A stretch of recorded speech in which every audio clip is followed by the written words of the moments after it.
In Yoku's Island Express, the player plays as a little beetle that gets given the job of postmaster within seconds of arriving on an island. If you think that sounds bizarre, then you wouldn't be wrong. The game is bright, with beautifully painted backgrounds, the music is bubbly, and the characters are silly.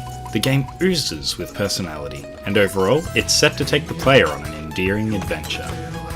Speaking of, Yoku's Island Express can only be described as a 2D adventure platformer, but all of the platforming is done in a pinball machine. So, how does it control? I gave it a try with both keyboard and Xbox controller, and I can safely say that both control inputs will get the job done. On keyboard, left shift controls the blue flipper, and right shift controls the right flipper. If you plug in a control, you're using left trigger and right trigger instead. The game happily accepts inputs from both input methods at the same time, so you could hot swap between the two if you were so inclined.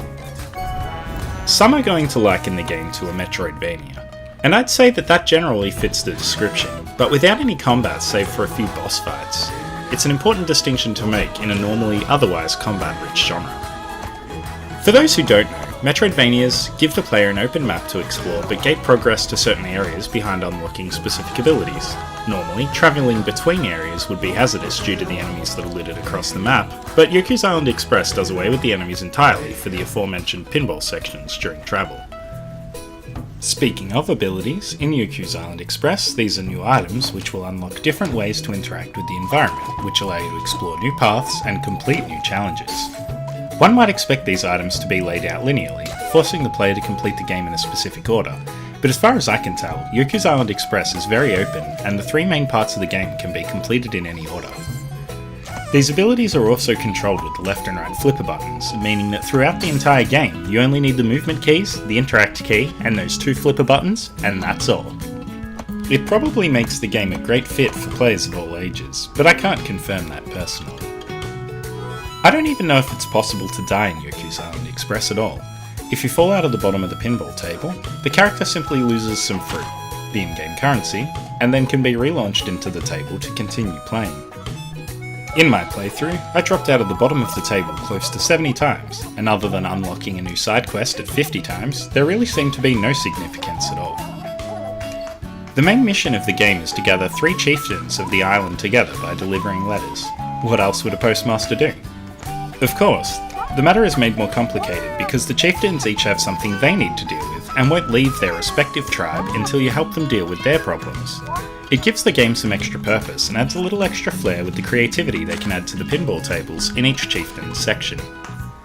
In addition to the main mission, there are a bunch of side missions to complete and collectibles to hunt down, giving completionists something extra to strive for. As I mentioned that, completionists rejoice, as, although the island is quite large in size, there are fast travel stations throughout the map, and you can actually drop out of these at any of the stops along the way, giving you a large amount of freedom when travelling around to get to that one particular collectible or challenge that you may have missed.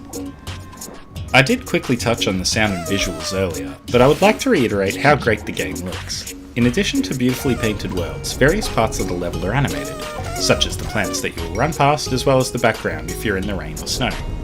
Yoku is animated very well, with his little run animation on the ground or his little swim animation in the water, and the absolutely silly way he has himself swinging behind the ball when in a pinball section. Couple this with the quirky soundtrack that I mentioned before, as well as the solid sound of the flippers and the ridiculous Banjo-Kazooie style voiceovers that each character has. All of this together gives the game a serious level of polish and quality that can be felt in every second of play.